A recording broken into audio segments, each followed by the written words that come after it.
galera, beleza?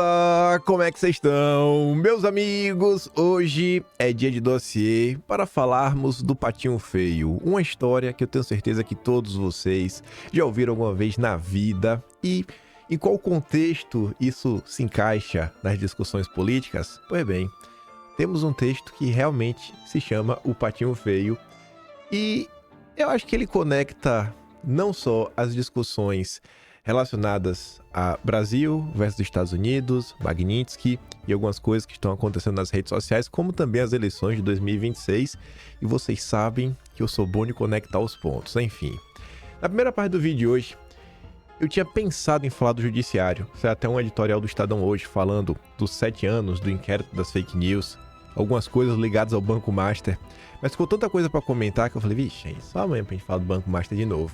Aí eu quero começar relembrando algumas coisinhas relativas a Magnitsky, mostrar um pouco de algumas coisas que rolaram nas redes sociais ontem, principalmente assim, como parte da população vem reagindo frente a algumas coisas e como também a classe política vem reagindo, e é mostrar diferentes atores, algumas coisas que saíram na imprensa, muitas reflexões por parte assim do povão dessa primeira parte, para a última delas jogar na segunda parte, o Patinho Feio, a união da direita. E aí comentar algumas coisinhas. Primeiro, a entrevista do Flávio Bolsonaro na revista Veja, foi capa da Veja, falou mais algumas coisas. Depois a gente vê como está o Centrão, como está a Farinha Lima, e aí a gente chega no ponto certo para a gente fazer o arremate final. Enfim, vamos, que como sempre, tem muita coisa pra gente comentar. Eu estou empolgado. E já vamos começar com isso daqui, que é um lembrete muitíssimo importante, porque acho que o tempo provou que o Eduardo estava certo.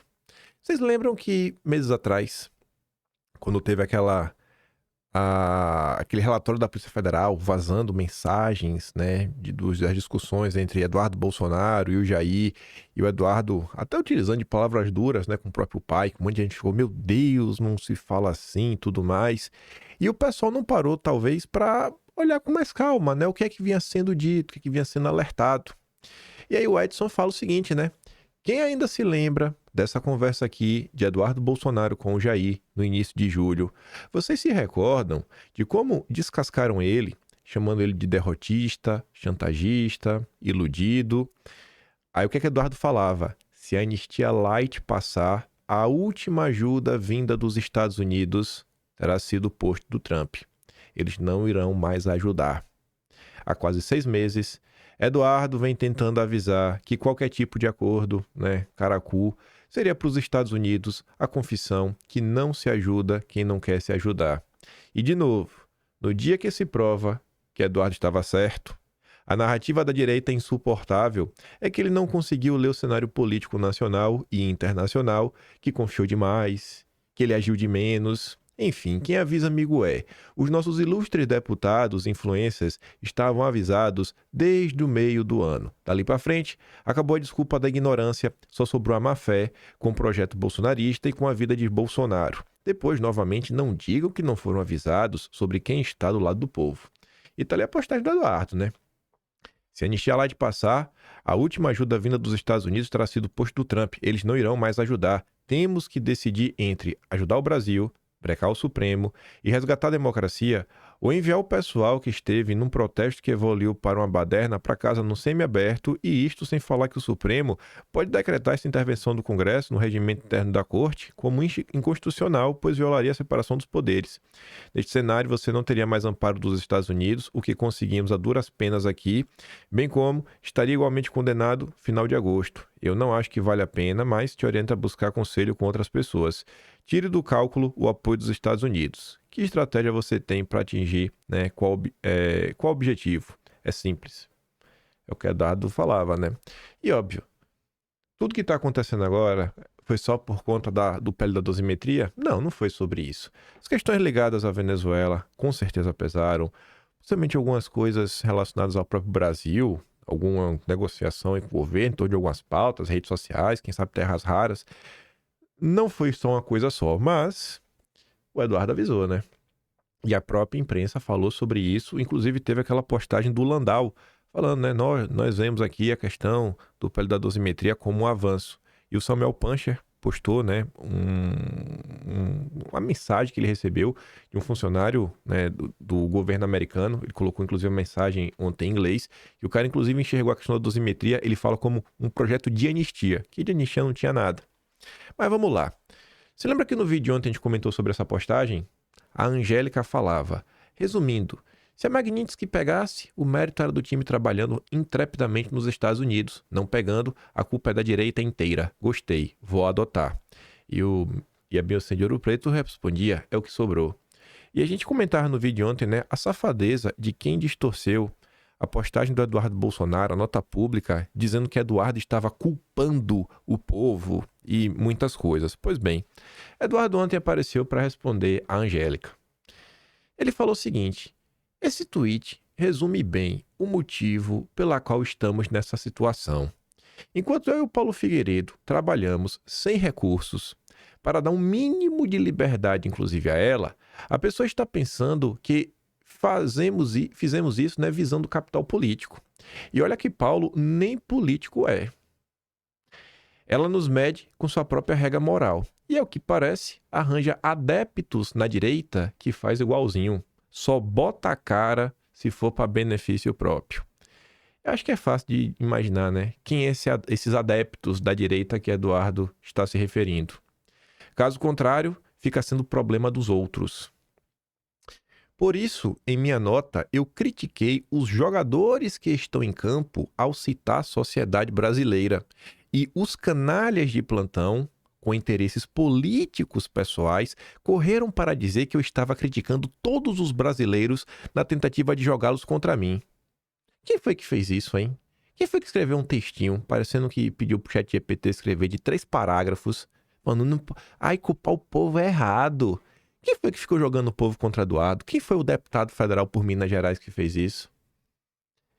Qualquer um honesto intelectualmente percebeu que a crítica era para as pessoas mesquinhas que não conseguem olhar para além do próprio umbigo.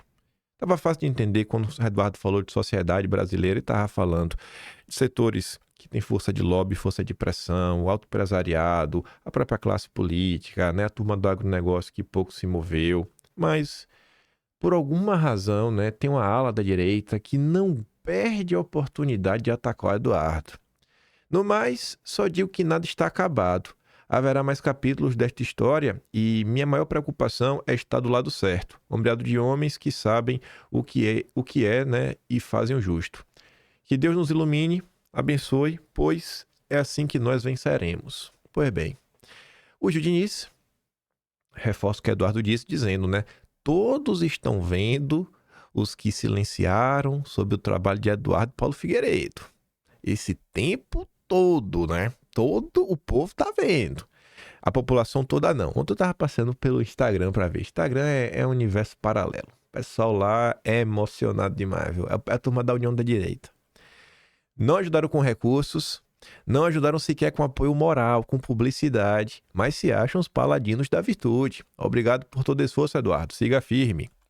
Aí, gente, essa postagem aqui do Renato, eu acho que ela foi bem bacana mesmo, porque muitas vezes a classe política em especial fica, e vocês queriam que nós fizéssemos o quê? Né? Porque nós estamos aqui no Brasil, estamos sob risco.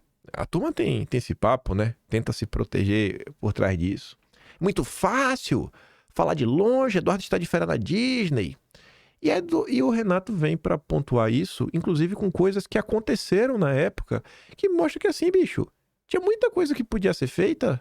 Vamos parar de procurar desculpa? Vamos assumir aí a participação, né? A culpa no cartório? O Renato postou ali a notícia que a gente comentou ontem, que saiu na Mônica Bergamo. Banqueiro André Esteves, nosso querido Dedé do BTG, se reuniu com o governo Trump e pediu fim de tarifas e sanções. Aí o que o Renato fala, né? Enquanto havia uma chance real de tratar um problema institucional sério, parte da direita optou por não se envolver. Parlamentares que se sentiram pressionados, frentes inteiras dedicadas a pautas secundárias como crédito de carbono e discussões periféricas. Vocês lembram que uma das primeiras discussões que apareceram, e inclusive foi pautado e votado, foi capitaneado pela Tereza Cristina, que foi aquela PL tipo de retaliação internacional. Eu não lembro nem como é que o pessoal queria descrever aquilo ali, mas se os Estados Unidos iam vir com tarifas, você aprovar uma lei para colocar tarifas também, tipo assim, vamos ter que dar uma resposta. Que resposta que vocês deram? Vocês são loucos. O país com um problema concreto na mesa e poucos dispostos a investir capital político onde era essencial. Aí do outro lado, o sistema seguiu o seu padrão habitual. Buscou os Estados Unidos, abriu canais, dedicou tempo, recursos, pessoal, atuou de forma coordenada, sem alarde, sem vídeos ou notinha pública. O sistema foi lá para resolver. O print comprova quem agiu quando a ação era necessária. Estava lá o Dedé. No campo parlamentar, o esforço foi limitado. Houve apenas uma iniciativa concreta de diálogo com o sistema financeiro. E por que isso é relevante? A Magnitsky não é tida como uma morte financeira? Não é assim que o pessoal estava falando? O que é que foi feito nesse âmbito? Inclusive em relação a Magnitsky. Em termos concretos, uma iniciativa. Uma reunião com a Febraban, promovida por outro deputado. Uma, que foi o Felipe Barros. Uma reunião com a Febraban. Fora isso, quantas vezes o PL procurou contato com a Faria Lima? Quantas associações empresariais, como a Fiesp, foram acionadas? Hoje quem senta lá, né, em um dos conselhos da Fiesp que o SCAF estava montando, é o Roberto Campos Neto e o Sérgio Moro. Tereza Cristina também. A gente comentou sobre essa notícia na época. Tereza Cristina atuou ativamente, né, para falar que estava tudo errado. Não abriu a boca para falar de Magnitsky. E o Moro?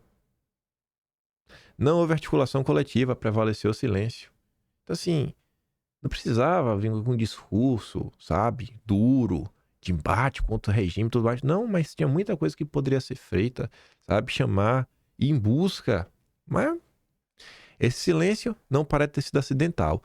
Parte da direita se manteve à margem, porque Eduardo estava ganhando projeção. Optaram por não se somar para evitar fortalecê-lo. Quanto a Eduardo, conversei com ele com frequência e acompanhei o processo de perto. Seu amadurecimento político é evidente. Ele demonstrou disposição para trabalhar, assumir desgaste e sustentar o processo até o fim, enquanto outros calcularam custos ou aguardaram os demais. Eduardo permaneceu presente, envolvido e comprometido. Isso se reflete nos fatos, não apenas no discurso. Aí, olha como são as coisas, bicho. Vocês viram gente da direita, a Beyoncé de Ouro Preto, todo mundo querendo falar que Eduardo estava culpando o povo pelo que aconteceu. Aí você vê, né? A Globo está sendo mais justa com Eduardo do que parte da direita. Eduardo Bolsonaro atribui retirada de sanções a Moraes, né, a falta de unidade política e diz: Deus abençoe a América. A Globo consegue ser mais honesta. Estava fácil de entender o que Eduardo estava se referindo ao falar, né? A sociedade brasileira não conseguiu nesse momento, né, etc. Tudo mais. Aí a Pâmela diz, né? Até a Globo enxergou o óbvio, mas os boca de farofa. E aí tem que colocar o dedinho na ferida nisso. Olha lá, Beyoncé de Ouro Preto. Nicolas aponta fraude intelectual de Eduardo Bolsonaro. Aquele texto mal criado dele, né? O deputado classificou a postura como perversa e afirmou que o Brasil não precisa de bodes expiatórios nem de narrativas infantis. Nicolas conseguiu virar notícia de novo. Outro portal, né? Em publicação nas redes sociais, Nicolas classificou como equivocada a interpretação de Eduardo. Todo mundo sabe, todo mundo viu que o texto de Nicolas foi para Eduardo.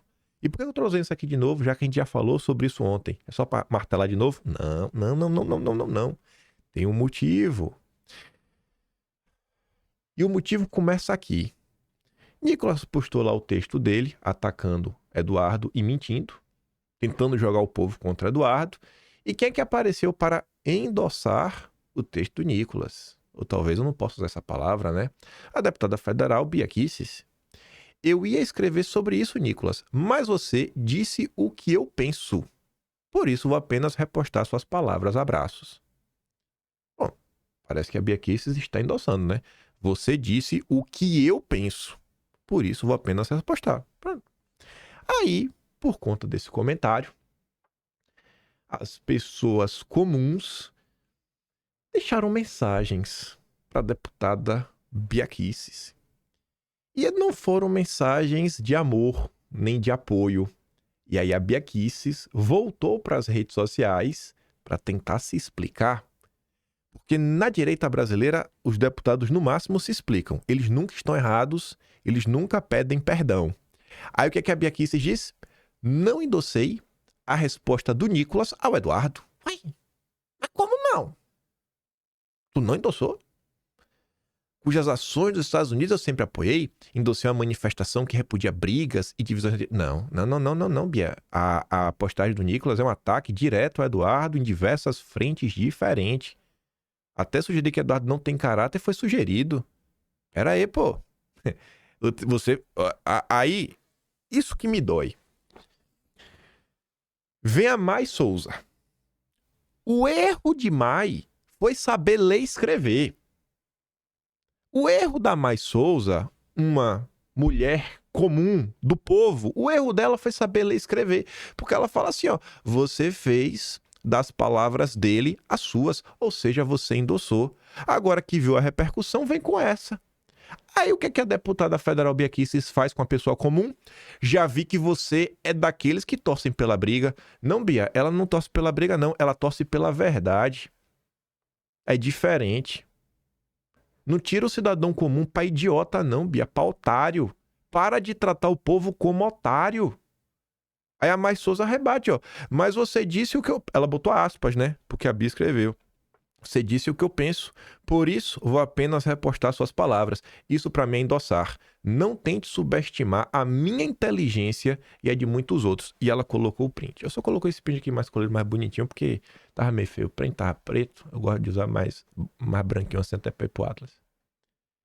Vocês estão entendendo, gente, o que é que acontece? O que é que custa a classe política brasileira pedir perdão? Ainda tirar o povo pra otário.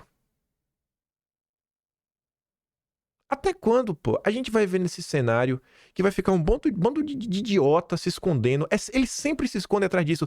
É momento de união, a gente tem que parar com isso, vamos unir a direita. Eles sempre pedem união da direita. Eles sempre se escondem atrás da união da direita quando eles fazem uma cagada e o povo vê e o povo critica.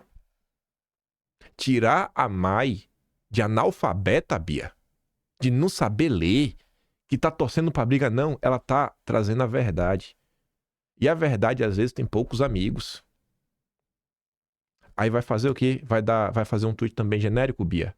Falando que eu estava te atacando? Vai fazer o que agora, como Nicolas? Vai tentar jogar o povo contra mim? Por que vocês não conseguem assumir quando vocês erram? Por que vocês não conseguem assumir quando vocês erram? O que tem de mais nisso? Todo mundo erra, menos os deputados da direita. Aí, pra você entender, né, por que ela teve que fazer esse tweet, falando, não, eu não endossei o que disse, pra você ver os comentários que ela recebeu, né, no endosso dela ao Nicolas. A Sarita vem. Só não entendi quem é o alvo dessa resposta. O povo que comenta no Twitter, jornalistas, Eduardo Bolsonaro. Quem é a pessoa que está atribuindo ao povo brasileiro ou aos parlamentares a responsabilidade por uma decisão geopolítica? Quem é, Bia? Quem é, Nicolas? Tá claro que a postagem do Nicolas é para Eduardo. A Bia diz que a postagem do Nicolas é para Eduardo. As notícias mostram que é para Eduardo. Né? Aí a Bia não... pegou mal, né, Bia? Aí vem o Thiago Ramos. Se não fosse o Eduardo, nem Magnitsky Xandão tinha tomado. O que é que você fez para acabar com a tirania? Aí vem o Easton. Sou bolsonarista e digo, Eduardo não teve apoio do PL e de vocês. Carlos também não.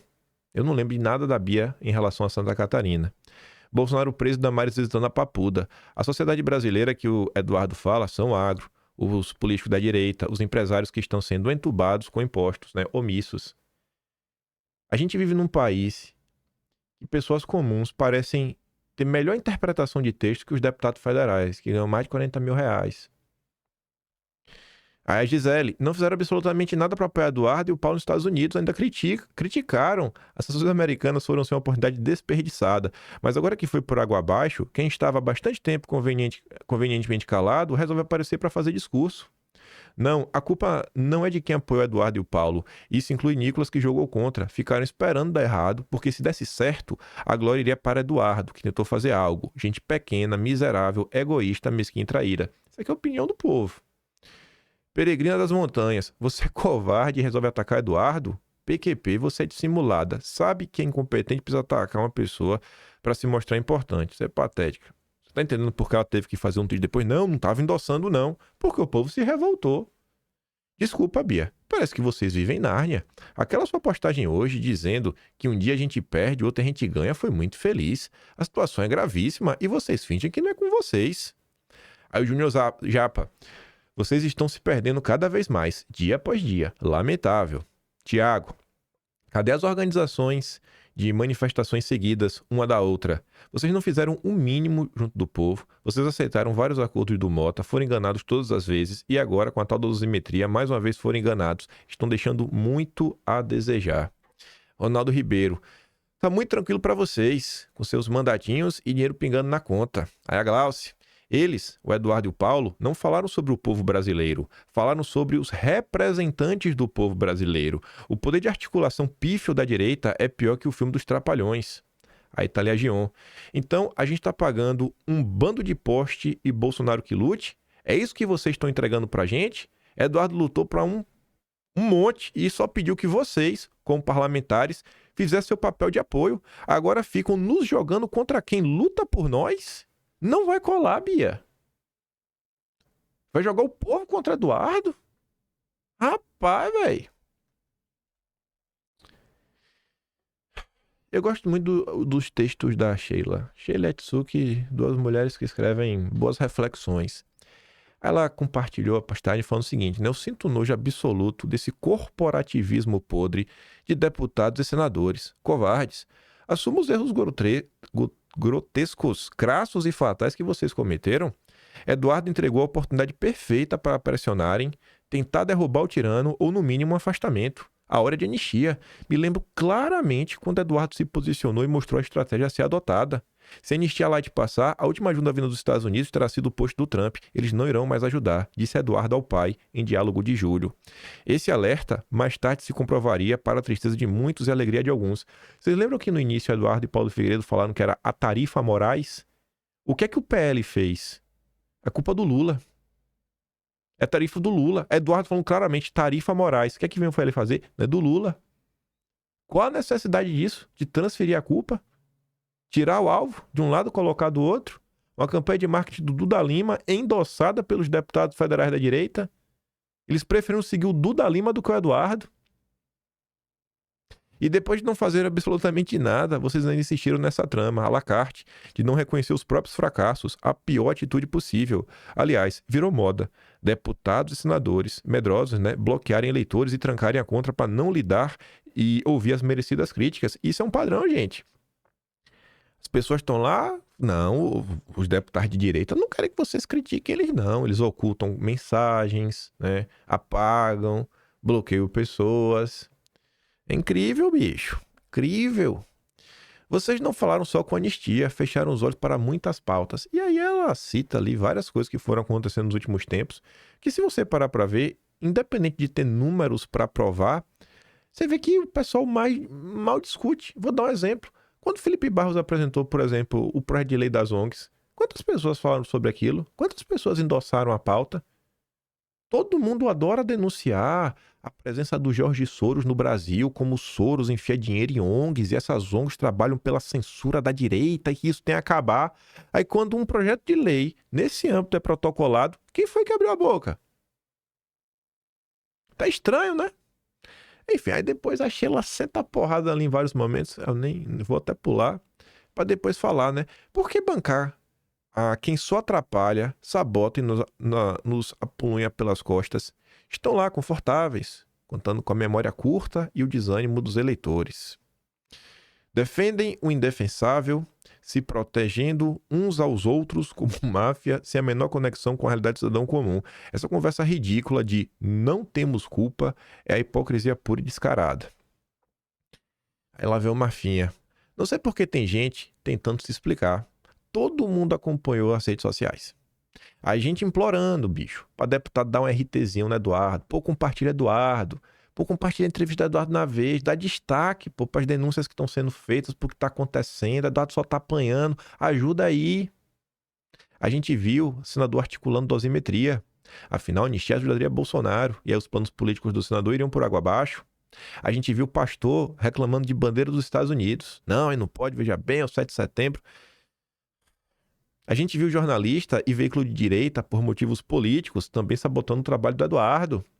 Lembra do Eduardo Salgueiro? Não, Eduardo não. Edson Salgueiro, lá da Revista Oeste. A gente viu governadores democráticos que querem o voto da direita Bolsonaro reclamando de noite. O Tarcísio articulando junto ao Campos Neto e ao Clever Carone contra as tarifas. A gente viu senadores eleitos literalmente por causa do Bolsonaro, não é exagero, né? Tereza Cristina que o diga, bancando comitiva para os Estados Unidos, deputadas estaduais fazendo birra quando não fizeram um vídeo sequer sobre anistia. Não precisava citar Eduardo, pô, bastava um videozinho. O pessoal do Twitter civil, né, o povão, não tem responsabilidade nenhuma nisso, cada um sabe da sua consciência.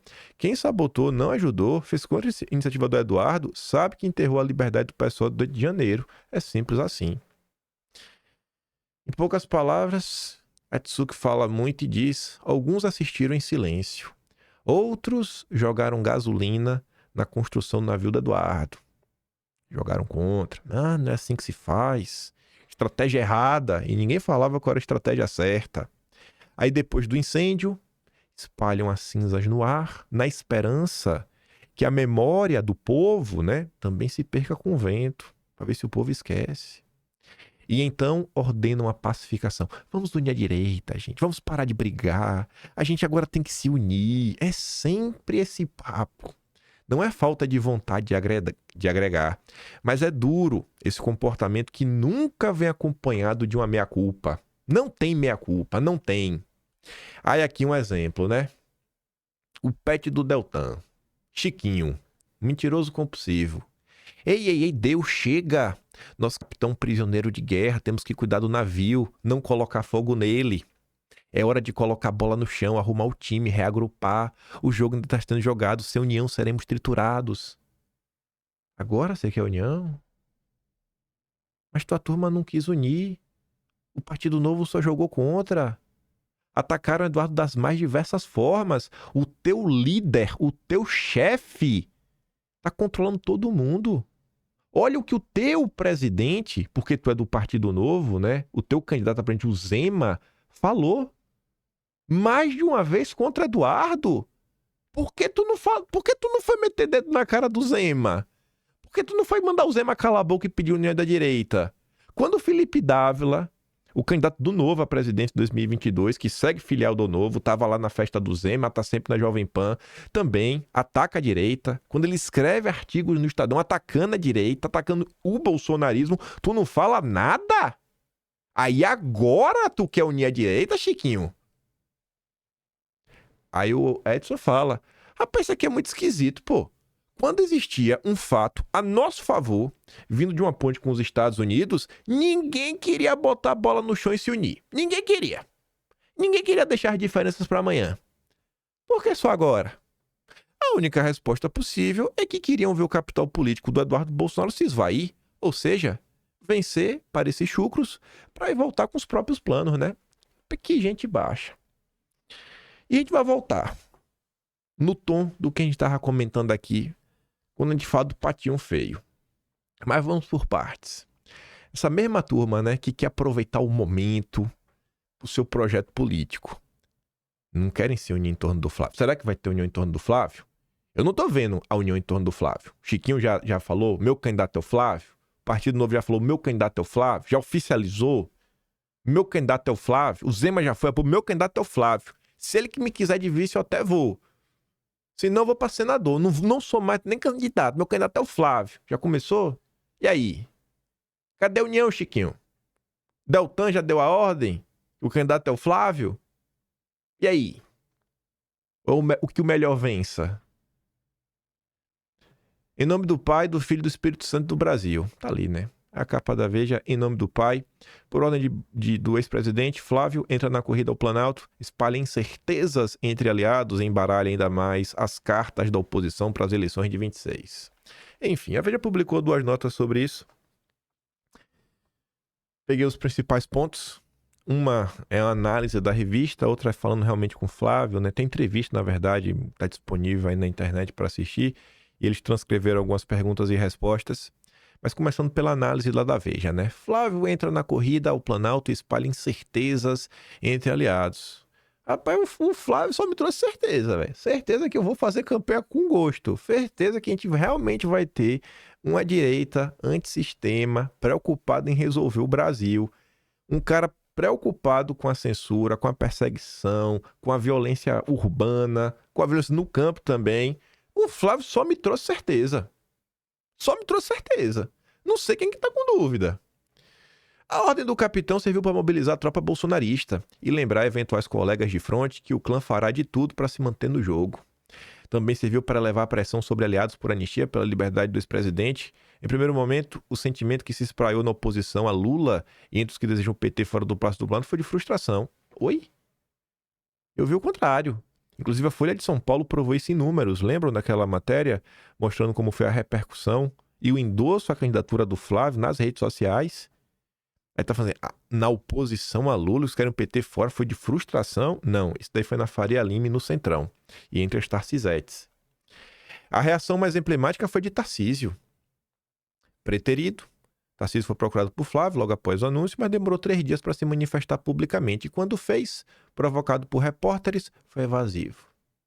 No núcleo familiar, que raramente vive dias pacíficos, todos saíram em defesa do Flávio, inclusive a ex-primeira-dama Michele Bolsonaro, com quem o senador teve um atrito nos últimos dias, que a gente até comentou, né? Falei, gente, a matéria começa falando basicamente que um mega freio de arrumação e depois a união dos 3 irmãos, inclusive a Michele. O Jair pediu tanto pro Flávio fazer as pazes com a Michele, como a Michele fazer pazes com o Flávio.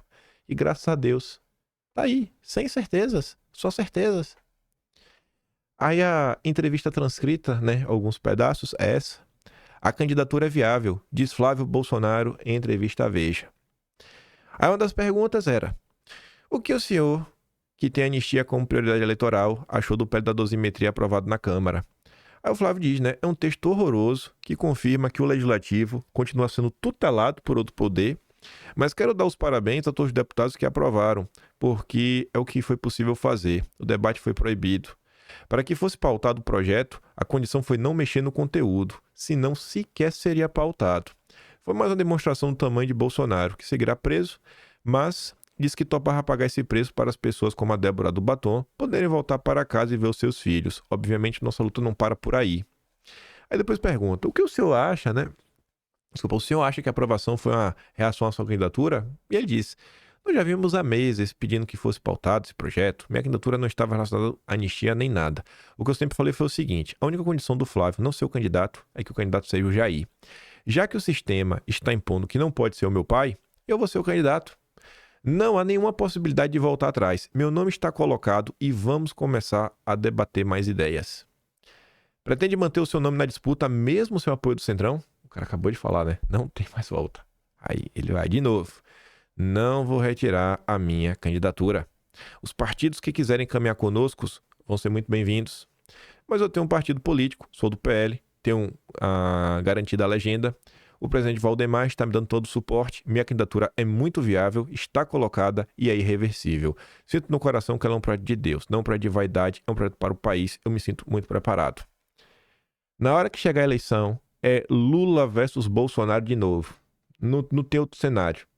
Até lá, a gente tem o Lula no poder, com muita coisa fresca, muita coisa que vai voltar, uma economia que realmente desandou, o povo que está numa situação verdadeiramente pior, que a questão econômica vai pesar, e eu acho que aqueles comparativos com Bolsonaro reduziu impostos, Lula aumentou impostos, eles vão estar na mesa, fora a questão de segurança. A insegurança realmente é um dos principais assuntos do Brasil. E é um tema que eu acho que o Lula vai ter dificuldade para bater de frente.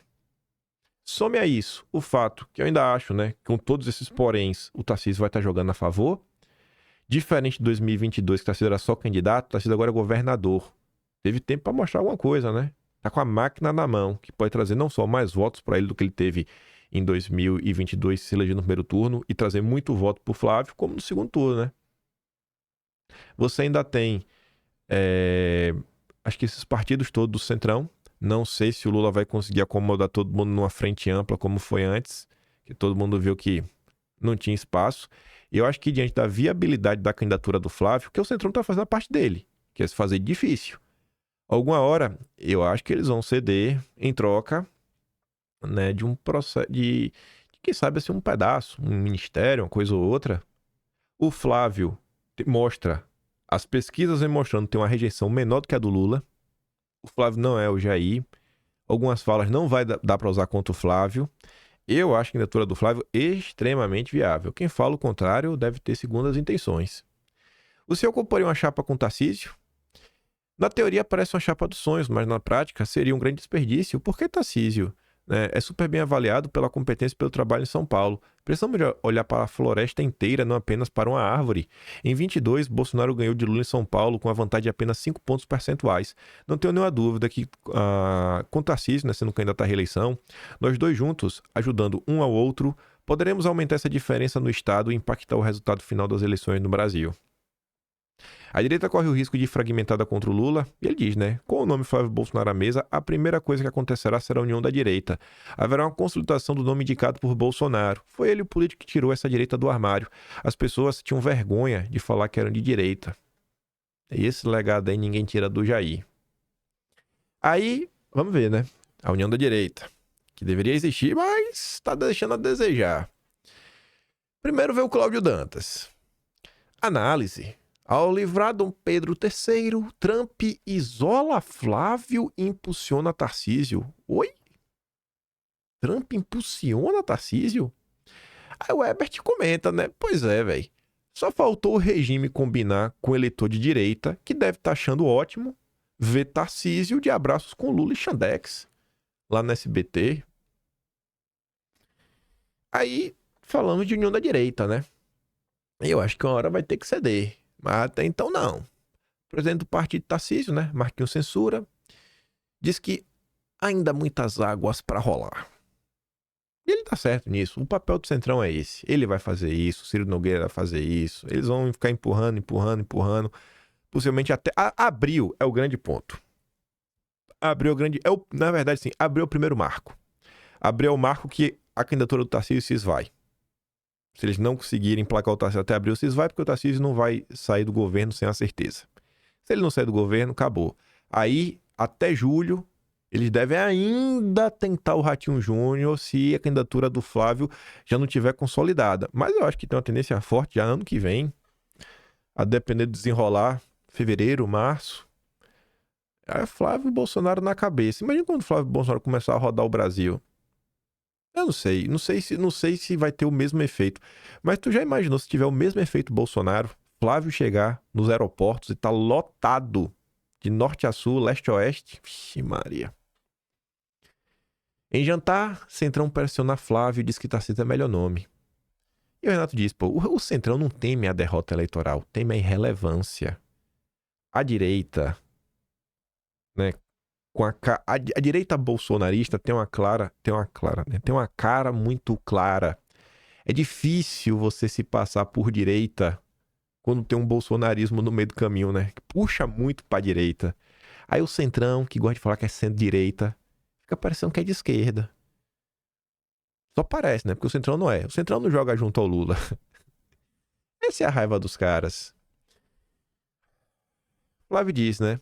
Já estava todo mundo preparado para Tarcísio. É natural a reação ao meu nome. Mas tô meio chateado, né? O pessoal que tava aí esperançoso com o trade T. Mas enfim. O Rafael Veleda tinha publicado aquela matéria. A gente se debruçou sobre ela. Falando que o bolsonarismo se afastou do liberalismo e o mercado agora não quer o Flávio.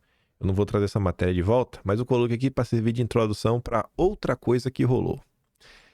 O Renato fala assim: quando o texto diz que o mercado não acredita no compromisso de Flávio com o liberalismo, a verdade é outra. Eles não acreditam que o Flávio vai manter a subordinação de sempre. A resistência não é sobre ideologia, é medo de perder o controle.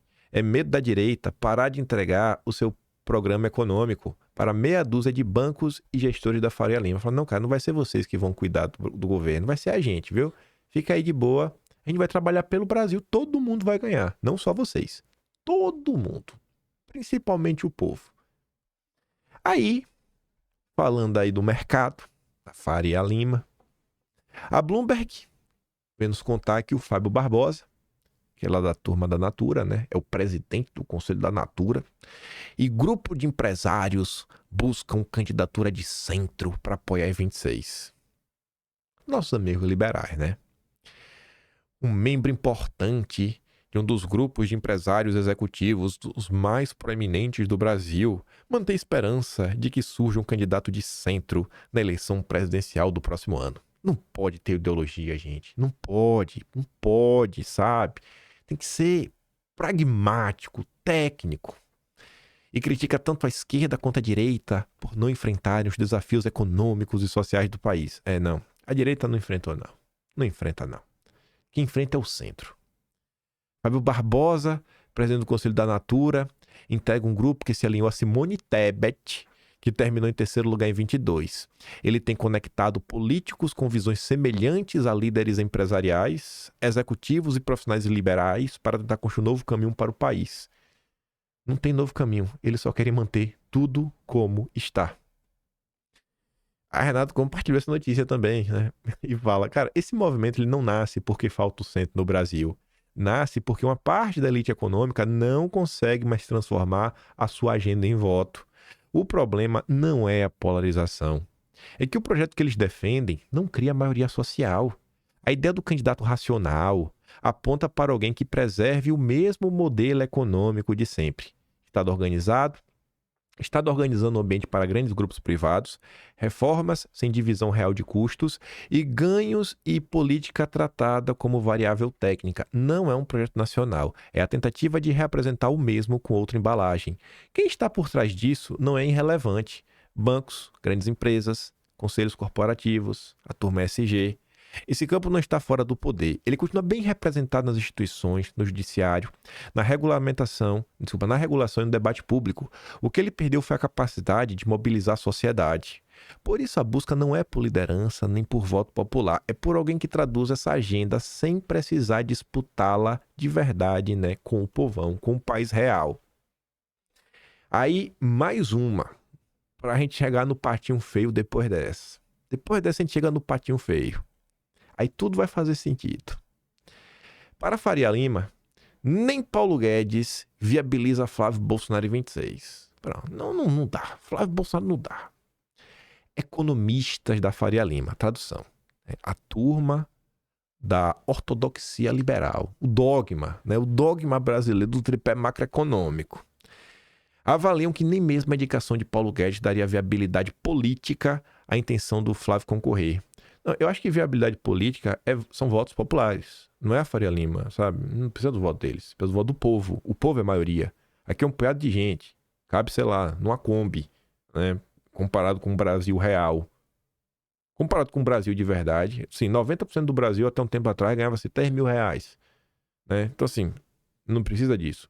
Viabilidade política é ter o povo ao seu lado. Aí diz, né? No dia que o Flávio anunciou que foi candidato, ia ser candidato, a bolsa caiu, o dólar subiu, pipipi, popopô. A questão com o Flávio para o mercado financeiro não é programática. Não é o programa, não é a agenda. Portanto, ainda que a exposição clara de um problema econômico simpático às vontades da Faria Lima e o anúncio de um nome que sustente essa plataforma como o de Guedes não seriam suficientes para dissipar desconfiança sobre a candidatura do 01. O que Renato falou? Bicho, não é que não tem agenda centro. Eles querem controlar. Eles querem o controle. Eles sabem que na hora do vamos ver, o bolsonarismo não vai colocar a conta para o povo pagar. Ele pode ter melhores intenções, mas se ele não ganhar, não adianta nada. Então o mercado vai observar a viabilidade da candidatura. O que está em jogo agora não é essa questão do programa dele. Quem é que vai estar junto com ele? Isso é o segundo problema, afirmou o economista-chefe de uma gestora de investimentos. Né? Flávio não é viável não, né não. O problema de Flávio é ligado à alta rejeição que o nome Bolsonaro carrega. Mas o Lula tem mais rejeição que o Flávio, pô. As pesquisas mostram isso. A avaliação da maioria dos economistas do mercado é que isso faz com que diminua as chances do Flávio ser eleito. A visão dos economistas ouvidos pelo Metrópolis é que com o governo petista não há chances de mudança na política fiscal. né, que privilegia o aumento da arrecadação para viabilizar o aumento de gastos públicos, químico e estrutural na gestão da economia, né? Nem Lula, nem um Bolsonaro. Na avaliação dos economistas que conversaram com Metrópolis, as reformas consideradas importantes pelo mercado financeiro dependem de estabilidade política. Ah, tá. Ou seja, não pode lutar pela liberdade, né? Não pode afrontar o judiciário. Entendi, velho. Entendi. Que não se encontraria nem na reeleição de Lula, nem no caso do Flávio. Ah, entendi. Entendi. É porque precisa de alguém que não lute com o judiciário. Na hipótese da recondução do petista, os economistas apostam em um Congresso ainda mais conflitante com o Executivo, já que uma das prioridades do bolsonarismo são as eleições do Senado e na Câmara o governo já enfrenta problemas com o domínio da oposição. Eles deixam claro, o problema é não pode brigar com o judiciário. Se Flávio conseguisse driblar a barreira da rejeição e fosse eleito em 26, a avaliação é que ele usaria boa parte do capital político para levar Bolsonaro. Não pode lutar pela liberdade. Essa atitude poderia minar mais rigidez nas regras fiscais e redução de gastos, medidas que são impopulares. Tá. No final do dia, o que a Faria Lima quer é que o povo pague a conta de novo. Que jogue a conta pro povo mais uma vez. Mais uma vez. Mais uma vez. Aí eu tava ontem, de boa, na minha. E esse que o menino Cauã, tá ali sempre resgatando alguma coisa do Olavo, me mandou esse texto. O patinho feio da política nacional. É o bolsonarismo, né? Convenhamos. Só que o patinho feio, uma hora envelhece. E vira cisne. Vocês conhecem a história do patinho feio. E do que Olavo falava? Olavo você ia pegar a história do patinho feio para fazer uma analogia, uma metáfora? Não. Olavo escrevia em 2007 sobre a candidatura do Flávio Bolsonaro e sobre a falta de apoio que Eduardo Bolsonaro recebeu ao longo de todo esse tempo dos nossos amigos aí da direita permitida, nossos amigos liberais. Ele começa falando o seguinte, esse texto é muito longo, eu peguei a parte central dele, que é muito longo mesmo esse texto. Se fosse pegar, meu Deus, ia ser quase o vídeo inteiro. Um artigo que publiquei no Rio de Janeiro, mas que o leitor do Diário do Comércio pode encontrar, aí ele deixa ali o link, acabou suscitando mais polêmicas do que eu esperava. O texto era o seguinte, por que eu não sou liberal? Esse é o texto do Olavo, por que eu não sou liberal? Aí foi gritaria, né? Como assim, Olavo, você não é liberal? Nele eu esboçava as preliminares de uma crítica ao hábito da direita brasileira, o hábito, que não mudou até hoje, de se denominar de liberal em vez de conservador. Hábito que resulta numa desastrada inversão das suas intenções e propósitos, já que o liberalismo é uma etapa do movimento revolucionário mundial e não se pode frear o movimento fazendo dar, como dizia Lenin, um passo atrás para dar dois para frente. A terminologia política americana é muito mais realista, é muito mais sã e realista do que a brasileira. Direita e esquerda nos Estados Unidos são chamadas respectivamente de conservatismo e liberalismo, né? Direita, conservador, esquerda, liberal. Mostrando que o pivô da luta política é a escolha entre conservar os valores e princípios do Founding Fathers, dos pais fundadores, ou, ao contrário, liberar-se delas. O pessoal lá nos Estados Unidos da esquerda não quer derrubar a primeira emenda, a segunda emenda, não pode ter arma, não pode ter liberdade de expressão. E eu diria, não, tem que manter isso daqui, pois isso daqui é a base. Aí depois ela fala, né, para bicho, o que o Olavo quer falar aqui no final do dia, que ele fala assim, esse fato desses valores e princípios, absorvência, o legal liberalismo econômico clássico, Smith, Mises, poderia gerar algum equívoco, mas nunca vi um americano com mais de 8 anos de idade confundir o liberalismo clássico, que é uma teoria econômica, com o liberalismo político, ele cita o pessoal. Olavo aqui no final do dia falou o seguinte, bicho, ninguém vai confundir, sabe, o senso comum e o óbvio com ideologia maluca. Gente, nenhum ser humano, pessoa em sã consciência, é contra a liberdade econômica. Bicho, assim, sabe, para.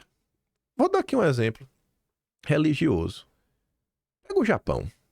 Todo mundo acho que vê o japonês como um povo muito educado, né? Muito educado. Eu não acho que o japonês sai aí, sabe, matando todo mundo nem nada. O que é que diz no cristianismo? Lá nos mandamentos, não matarás. Não é pra matar. Olavo até usa isso aqui no texto, nem peguei essa parte. Não matarás. Não é esse argumento que eu tô dando. Isso tá no cristianismo. A maior parte dos japoneses não são cristãos. E eles não saem matando todo mundo. Você só não mata se você é cristão, é? Não, gente, isso é coisa, assim, é o básico do básico do básico. Se você for um ser humano, sabe, com o mínimo de lucidez, você sabe que matar uma pessoa é errado, sabe? Então, assim, se você é um ser humano com o mínimo de lucidez, você sabe que, bicho, todo mundo quer um pouco de liberdade econômica, todo mundo quer um pouco de liberdade de expressão. Isso é óbvio. Você não precisa ser liberal para você defender isso. Os liberais que sequestraram essa pauta é como se você falasse: só o cristianismo acha errado matar pessoas. Fica fácil de entender que isso é uma mentira, né? Mas eles ficam matando isso no peito o tempo todo para pegar o povo igual a pato. É que a divergência em economia é somente um elemento de detalhe numa disputa que se desenrola em torno de diferenças muito mais abrangentes e profundas. Em última instância, o que está em jogo, inclusive agora, em 2026, é saber se os princípios da Constituição continuarão valendo em sentido material substantivo com todas as suas implicações culturais e morais para o guiamento da vida americana ou do Brasil. É o que está em jogo. A lei vai valer mesmo de verdade para todo mundo? Ou, se é o contrário, serão interpretados num sentido meramente jurídico formal, que permita usá-los em favor de valores opostos ao que inspiraram a redação do documento, como disse, que os deputados federais são imunes por quaisquer atos e ações e tudo mais. Aí o Daniel Silveira vai lá e é preso. Pô, não, aí diz que o presidente da República pode dar um induto. Dá um induto, não, mas não pode dar um induto, tá inconstitucional. Vai valer, é isso que tá. Vai valer a lei ou não? É 2026. A diferença é exemplificada pelo debate atual em torno do famoso muro de separação que Thomas Jefferson pretendia erguer entre o Estado e as religiões. A ideia original era impedir que o Estado se tornasse um instrumento de perseguição religiosa. Os liberais apegam-se hoje à fórmula, mas esvaziando do seu significado e transformando-a num pretexto jurídico formal para banir da vida pública toda a expressão da fé, instituindo a perseguição religiosa generalizada, que a esta altura já se traduz numa profusão de leis repressivas. Me diz aí qual foi o liberal que lutou contra as leis repressivas? Qual liberal que está abrindo a boca? O que a gente acabou de ver? Que a Faria Lima não quer o Flávio Bolsonaro porque ele vai usar o capital político dele para lutar pela liberdade. Não pode peitar o judiciário, tem que ter estabilidade política. Se lutar contra o judiciário, não tem estabilidade política, não pode. Deixa passar as leis repressivas. Deixa passar, né, a suspensão do artigo 19 do Marco Civil da Internet. O que no Brasil incitou a direita a autodenominar-se liberal foi o fato que o debate político nacional se limita quase por inteiro a uma questão econômica, a disputa entre intervencionismo estatal e livre mercado. É porque o povo é bocó, não tem discussão no Brasil. É o que eu falo, o povo é assim, raso como... Não pode dar um próximo prazo. Ou você é comunista ou você é liberal. Não pode ter nenhuma terceira opção. Senão você é duguinista. Nesse quadro, a simples opção pelo liberalismo clássico em economia acabou servindo para definir toda uma corrente política como liberal. Enfim, né? Os inconvenientes disso são múltiplos. Desde logo, o fato de uma corrente política aceitar e definir-se exclusivamente pela sua opção econômica serve para legitimar um debate político atrofiado, expressão cultural de uma sociedade doente e obcecada por dinheiro. É ou não é? Tem uma galera que vive, assim, não, economia, porque economia vai resolver tudo. Quantas vezes eu não ouvi em 2018? Não, porque tem que resolver a economia, porque o Amoedo, porque é o dinheiro. Só pensa nisso, como se isso fosse o fim em si mesmo. Em segundo lugar, o liberalismo político é, desde suas raízes, um movimento revolucionário e antirreligioso. A origem do termo é espanhol, pondo liberais, a serviles, abrangendo implicitamente neste último termo a totalidade dos fiéis católicos. Foi o liberalismo que, na França, instituiu a Constituição Civil do Clero, virtualmente banindo a Igreja do território nacional. Lá em linguagem das encíclicas papais, liberalismo é a denominação das correntes heréticas que diluíram o dogma tradicional, preparando o advento da apostasia geral e da teologia da libertação. Entre os protestantes, liberalismo religioso é o nome de traição organizada. O liberalismo, como resumiu um pregador evangélico americano, substituiu-se a perseguição. A perseguição matava homens, mas fazia prosperar a causa. O liberalismo mata a causa, bajulando os homens para induzi-los a compromissos. Qual é a causa? A luta pela liberdade. Quem é o homem que luta? É o Bolsonaro. Mate o homem, né? Mate a causa, né? E bajule o homem. O compromisso, do equilíbrio fiscal, o candidato de centro. as reformas, né, contra pobre. Tem que cortar o BPC. Tem que desvincular, né, a previdência do salário mínimo. Que é para o aposentado ver o seu poder de compra ser corroído pela inflação. Problema do aposentado. Igual o Thiago Rei do Suno, que falou que a reforma que tem que ser feita é reduzir em 20% a aposentadoria. Tu se aposentou, o cara quer tirar 20% do teu dinheiro para ter o equilíbrio fiscal. Para ter o equilíbrio fiscal, gente. Para salvar o país, tirar 20% do teu salário. Como no Brasil não há outras correntes direitistas, além da liberal, a ela ocorrem em busca de abrigo os conservadores católicos, protestantes e judeus. Mas aí, em nome da liberdade de mercado, são obrigados a camuflar as divergências que têm com os demais liberais em pontos muito mais decisivos de ordem moral e cultural. Eles não é o que eles estão falando. Não, a gente não pode ficar discutindo esses temas. Não deixe tema pra lá. Esquece essa pauta aí de costume. A pauta de costumes é ruim. As discussões que o Brasil precisa agora não são pauta de costumes, são discussões, são as reformas. Não é o Centrão que fala isso também? 2007 esse texto, viu? O liberalismo brasileiro, unificado exclusivamente por um programa econômico, é um saco de gatos no qual tem de conviver em harmonia abortistas e antiabortistas, adeptos e inimigos da liberação das drogas e da eutanásia, fiéis religiosos ao lado de discípulos de Voltaire e do Dawkins empenhados em banir a religião da vida pública. É assim, né? É a união da direita. Tu tem Deus no teu coração. Pra mim, o cristianismo, a cosmovisão cristã tem que balizar as ações políticas. Mas vem os ateuzinhos. Os ateuzinhos, não pode não. Os liberais adoram a pauta da legalização. Partido Novo que o diga, né? Não. Aí você tem que aceitar em nome da união da direita. E o Olavo tava em 2007. Bicho, não dá, essa união não dá certo, porque as ideias são muito conflitantes. Aí depois vem aqueles bocós. Quem pensa 80% igual a mim é meu amigo, né? É meu aliado, meu inimigo. O que é 80%? Me diz aí o que é 80%. Tu não sabe nem o que é que tu pensa. Tu nunca escreveu no papel pra tu saber o que é 100% do que tu pensa? Bota aí 100 ideias que tu tem no papel. Vamos ver se são igual a minha 100. Durante algum tempo, essas divergências podem parecer desprezíveis em face à luta imediata contra a economia estatística, contra o Lula. Mas isso é uma ilusão mortal. Estão quase para matar Bolsonaro mesmo, né? Era só o início contra o Lula. Estão para matar Bolsonaro. Há tempos que a esquerda internacional e local já decidiu que a estatização da economia pode ser adiada indefinidamente, se não sacrificada de vez em favor da fórmula mista chinesa. A fórmula mista chinesa, né? Um comunismo de Estado, de mercado, né? Com os campeões nacionais. E realmente, parece muito Brasil. E que muito antes dela havia um combate no campo cultural, a luta contra a civilização judaico-cristã. Nessa luta, bandeiras como a liberação das drogas, proibição da homofobia, legalização da eutanásia são prioritárias. Como se pode combater o esquerdismo, concentrando o ataque num objetivo hipotético de longo prazo e cedendo ao inimigo todo o campo de batalha real e imediato, onde ele já conquistou a hegemonia e tem quase o controle completo da situação.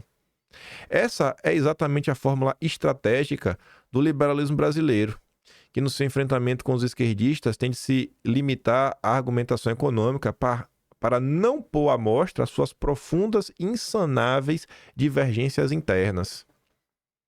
Me diz uma briga dessa pauta moral ideológica que a união da direita colou junto com o bolsonarismo. Aí voto quem tá falando é Eduardo. O que os liberais fizeram em relação às tarifas? O que o Partido Novo fez? A turma do Chiquinho fez o quê?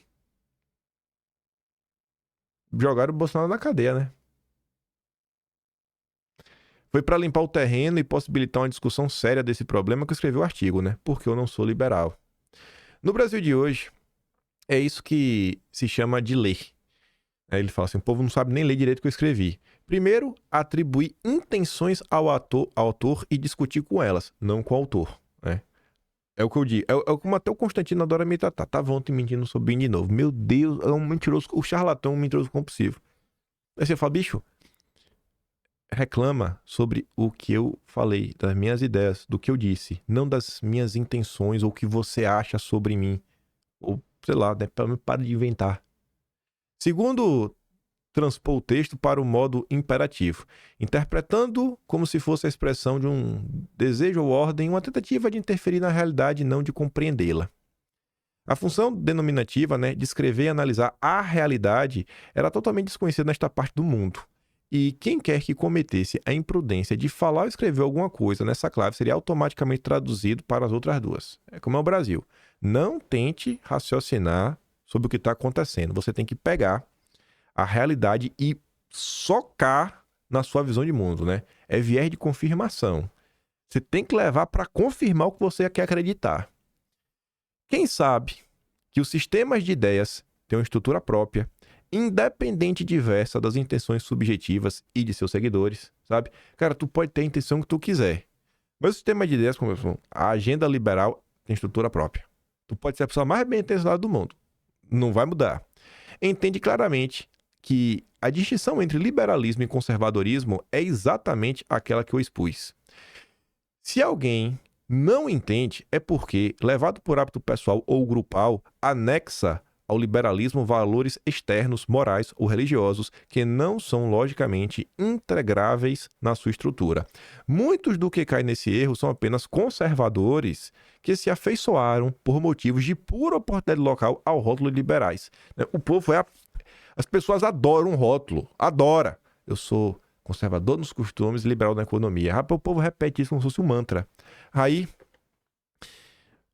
olha esses dois parágrafos, sem prestar o segundo. Quando o liberal enfesado exclama: nós temos princípios, não somos aqueles amoralistas que você descreveu.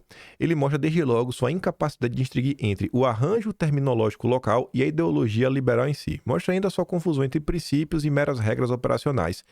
Se o liberalismo desemboca com tanta frequência no socialismo, ou seja, se a turma liberal toda vez que sai de cima do muro cai para a esquerda, é precisamente porque se constitui de regras operacionais que não têm por definição a abrangência necessária de princípios capazes de dar conta de suas próprias consequências.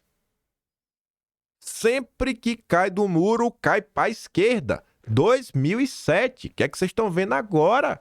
Olha todos os ataques contra Eduardo Bolsonaro, contra Flávio Bolsonaro, contra Bolsonaro. Olha as eleições de 22. Até quando, pô? Olha as eleições municipais. Até quando? A economia de mercado, como o liberalismo em si, tá chegando no pátio feio. Depois disso, é um esquema formal, sistema de regras operacionais que pode ser posto a serviço de princípios e valores ou, usurpando o lugar deles, corroê-los e dissolvê-los. Hoje em dia, no Brasil, chamam-se igualmente liberais os adeptos de ambas essas coisas, mas a unidade moralmente verbal, encobrindo as divergências ainda mais profundas e insanáveis do que a oposição de economia de mercado e economia dirigida. Tradução, ela está falando o seguinte: bicho, essas regras econômicas, elas podem servir tanto para o bem quanto para o mal. Essa liberdade pode ser tanto para o bem quanto para o mal, depende de como você vai aplicar. Tipo o Banco Central. Independente e tudo mais. Você passa uma ideia, mas depende de quê? De quem? Vai mudar o quê? Você pode ter, às vezes, um governo ruim que vai, sei lá, nomear uma pessoa podre. Aí, sei lá, mesmo independente, o governo acaba indicando, O governo só não pode mexer na política monetária. Então, às vezes o governo que ele meter vai dar errado. Não, é independente, tá? Mas quem garante que as pessoas que estão lá... Então, assim, são regras que não dá pra garantir que essas regras vão ser usadas a seu favor. Não, tem que privatizar, que senão o PT rouba, tá? Privatizou e quem foi lá e comprou foi a JBS. Resolveu? Resolveu? Não, não resolveu. Não vai ser por aí que vai resolver. E olha como não é a regra que assim, a regra, ela não é boa ou ruim. Privatizar ou vender. Porque se você privatiza pra alguém bom, ok. E você privatiza pra alguém mal. Olha os termos que eu tô usando. Bom ou mal, bom ou mal, bom ou mal. Se você pegar esse artigo do Olavo na íntegra, o ponto dele é exatamente esse. É separar as regras operacionais dos princípios. Porque os princípios, muitas vezes, são coisas morais. Então, assim, o grande problema no final do dia é uma disputa moral. Moral. Um bom político fará boas ações. Um mau político fará ações ruins. Aí você volta para uma cosmovisão cristã, porque você não pode misturar religião e política, mas para mim tem, que Jesus dizia: uma árvore boa não dará maus frutos, assim como uma árvore má não dará bons frutos. É simples. A questão moral está acima de qualquer regra. Uma sociedade de pessoas virtuosas, tanto faz se uma empresa é estatal, se uma empresa é privada, porque as pessoas são virtuosas. O problema é moral. Devia ser simples de entender. A ideia de se unificar sob a bandeira de uma simples predileção econômica, pessoas e correntes separadas por concepções morais e civilizacionais opostas e incompatíveis entre si, é tão desastrada que a autodissolução do liberalismo nacional já começou. A divisão de direita já começava naquele momento. O liberalismo brasileiro nunca passou de um arranjo oportunista, incapaz de impor respeito a seus adversários ou até a si próprio. A maior parte dos liberais que eu conheço não são liberais. São conservadores com o nome trocado. Vamos perder o medo. Rótulozinho. E aí Olavo encerrava com um patinho feio. O texto ainda é maior. Ele entra numa discussão muito mais profunda para explicar para você o que é princípio e regra operacional. E aí o Olavo vai para os finalmente para falar o seguinte: quanto tempo falta para que aqueles liberais que acreditam em princípios substantivos, religiosos ou não, que entende que é preciso uma virtude na vida, existem pessoas boas e pessoas ruins, quanto tempo? Eu descobri que nunca foram liberais e sim conservadores. Com isso, de certo, perderão muitos falsos amigos. Mas afinal, o patinho feio também teve de abdicar de falsas afinidades para descobrir que era algo de melhor do que um pato. Era um cisne. Quanto tempo vai levar para a direita entender que, bicho, quem tem os votos é o povo e o povo está com o bolsonarismo? Até quando o bolsonarismo vai continuar se humilhando, pedindo perdão, baixando a cabeça para deputado? Biaquices tirando a mais de otária que não sabe ler. Eu não endossei, não. Endossou sim. Até quando, pô, o bolsonarismo... Se o bolsonarismo não se respeita. O bolsonarismo não se respeita, pô. Vocês têm que começar a se respeitar. Quem tem força política são vocês. Vocês e o petismo. O resto ninguém tem voto, não. Quem quiser que se eleja. Bota o nome aí e vê se tem voto. Quem tem legitimidade no país, que nem vota de verdade, é o PT, que tem um monte de doido, e o bolsonarismo. Sabe? Quantos anos, gente? Hoje, graças a Deus, muita gente perde essa vergonha. Não, eu não sou bolsonarista, não. Eu sou de direita. Sabe? A galera tudo... Assim, quantas... Não, eu não concordo 100% com o Bolsonaro. Tem coisas que eu discordo dele.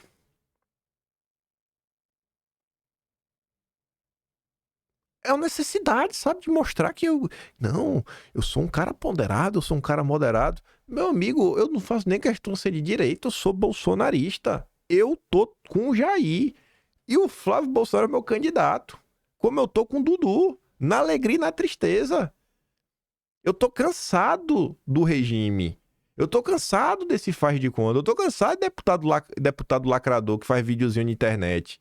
Eu tô cansado de gente que despolitiza o povo. Apoiar Pablo Marçal é despolitização. Você não precisava ser um gênio para você saber quem era o Pablo Marçal. Você não precisava ser um gênio. Não precisava, não faltavam argumentos. O Pablo Marçal já tinha cruzado a única regra que eu tenho de diálogo em julho, muito antes da eleição, quando ele acusou Carlos Bolsonaro de ter um gabinete do ódio. Cruzou, é a tese da perseguição, acabou ali. Depois daquilo ali não tem mais depois, acabou. Tenho a certeza de que qualquer candidato, olha isso aqui, qualquer candidato a qualquer cargo que seja, se tiver a coragem de se apresentar em público com um programa ostensivamente conservador, sem o breque mental constitutivo que trava os movimentos liberais, alcançará sucesso eleitoral estrondoso. Esquecer o tripé macroeconômico, esquecer... Gente, olha só. Você precisa falar pro seu companheiro, sua mulher, seu esposo, sabe? Sua mãe, seu pai, seus filhos, em sua casa. Você precisa falar pro pessoal o seguinte: olha, eu sou responsável com as contas. Você tem que falar isso pro seu filho ou você só é? Você passa mais tempo tentando planejar o orçamento para você chegar em algum lugar Ou você passa seu tempo explicando e reafirmando que você é responsável com suas contas. Ninguém fica isso, pô. É normal. Ter preocupação com as contas públicas é o normal. O foco não deve ser esse. O foco tem que ser o quê? Diante desse cenário, o que é que a gente vai fazer para resolver a economia do Brasil? Acabou. Mas não, eles querem te trazer para uma discussão maluca e o povo fica preso nisso. Esquece. Sabe? Flávio Bolsonaro foi lá no Irmão Dias Podcast. Aí começou um discurso, né? Na entrevista. Não, você quer... Aí falta assim, não, você quer livre mercado, privatização, isso, aquilo, outro. Vem cá, gente. Tu acha que alguém quer... Tu acha que alguém vai mudar o voto porque ouviu um político de direita falar de... Não, livre mercado. Não, equilíbrio fiscal. Tu acha que alguém vai mudar de voto por causa disso? Eu sou favorável a todas as aparições, todas, sem exceção, focar em segurança pública. Não dá mais. Além de segurança pública, transporte público. Vai mudar e vai fazer o quê? Além disso, infraestrutura para o país. O que será feito? E além disso, para não ficar muita coisa, 4 coisas só. Habitação, moradia. Como o brasileiro comum, como o povo vai conseguir quitar uma casa? Eu não quero que o brasileiro consiga ter um financiamento. Eu quero que o brasileiro consiga ter uma casa. Ter um financiamento é uma coisa, ter uma casa é outra. Eu quero que as pessoas tenham uma casa. Porque meu avô tinha uma casa. E eu cresci vendo a maior parte dos meus amigos, vendo os avós dele tendo uma casa. Muita gente, inclusive, morava com o avô. Eu quero que o Brasil tenha uma casa. Ter uma casa não é financiamento. Ter uma casa. E as pessoas que eu conheci, elas tinham uma casa.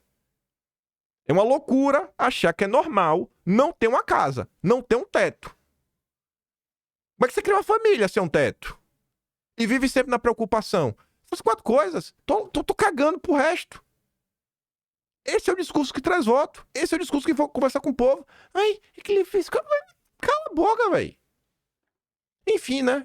O conservadorismo é um sistema de valores e esses valores são os do povo brasileiro, os da gente humilde e sem instrução, que não entende nada de economia, mas entende imediatamente a linguagem da moral, da religião e das tradições.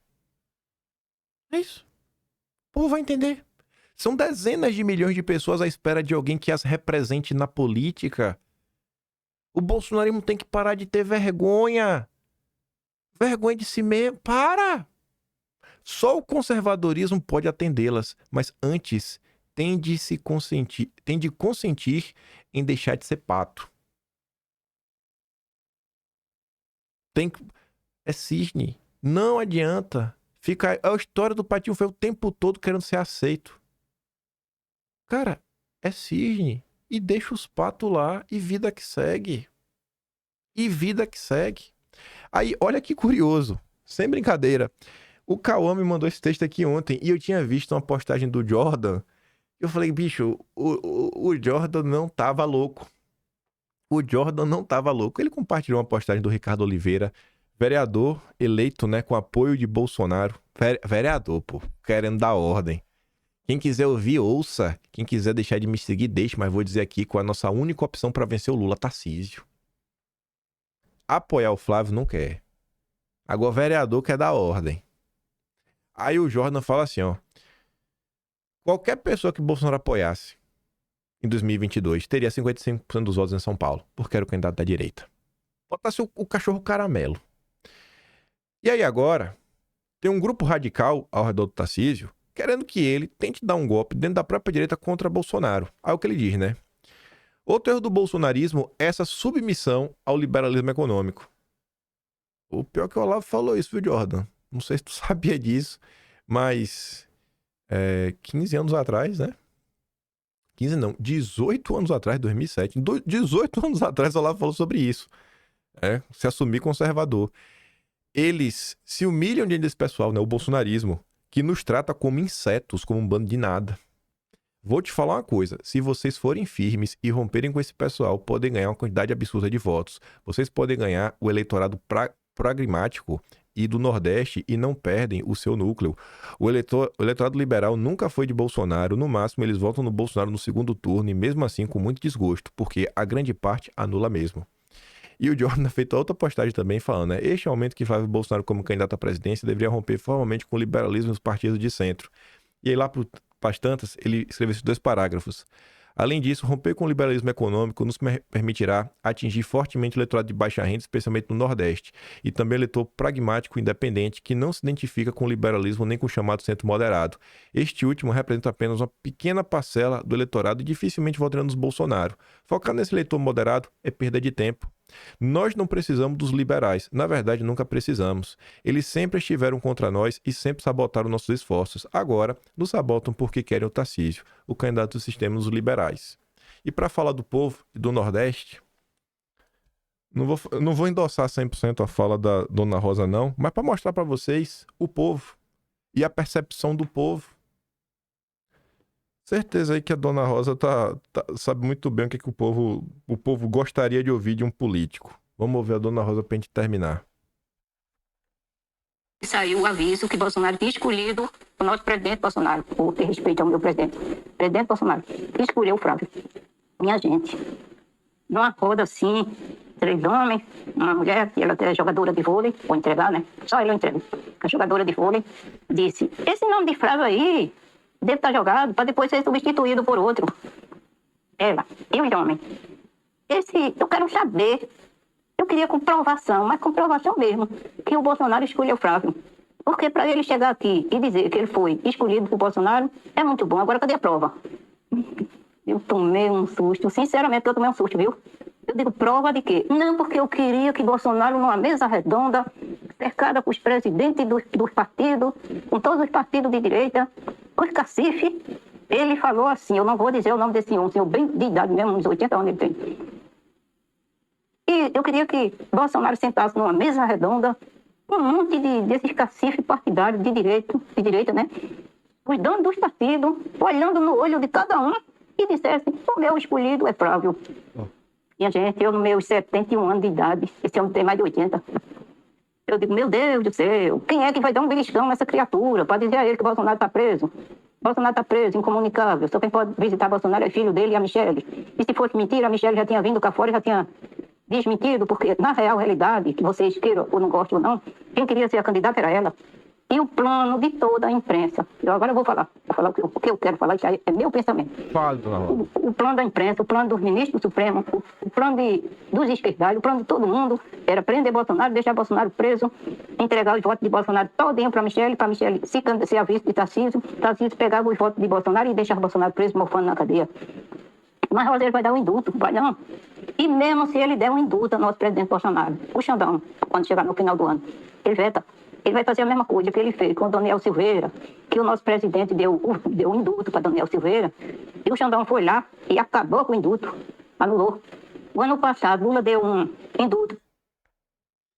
No frigir dos ovos, Dona Rosa, concordo com a senhora, viu? No macro, assim. Isso é o povo, gente. 71 anos nas costas. Já viveu muito, já acompanhou muito.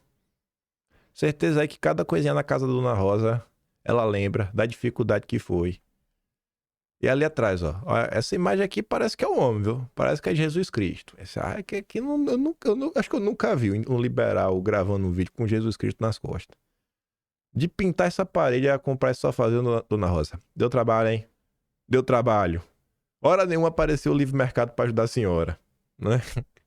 Nem a política do equilíbrio fiscal. Mas tá aí. O povo quer solução, gente. O povo tá cansado desse papo de maluco, sabe? O bolsonarismo tem que parar de ter vergonha. Tem que parar de ter vergonha, velho. É a história do patinho feio. Sabe, assim, acabou, velho. Ficar o tempo todo buscando a aprovação dos outros. Vida que segue. Tocar nosso barco. E deixa que o povo venha atrás. E o povo tá aí. O povo sempre esteve aí. Só tinha, na verdade, o povo, né? O povo e os filhos. Os filhos de Bolsonaro e o povo. O resto, todo mundo deu uma fraquejada, hein? Em vários momentos. Ah, meu Deus do céu. Enfim. O que eu tinha pra falar isso? O que eu tinha pra falar hoje era isso. Se gosta do meu trabalhinho, quiser dar mais um apoio, passar membro do canal, tem um botão de valeu, tem um Patreon na descrição e tem um Atlas brasileiro, kimpan.com.br. Amanhã, inclusive, tem o Atlas de novembro, né? Publicado amanhã, dia 15. Aquele grande beijo e abraço. Vejo vocês amanhã. Tamo juntos. Valeu, meus amigos. Fui!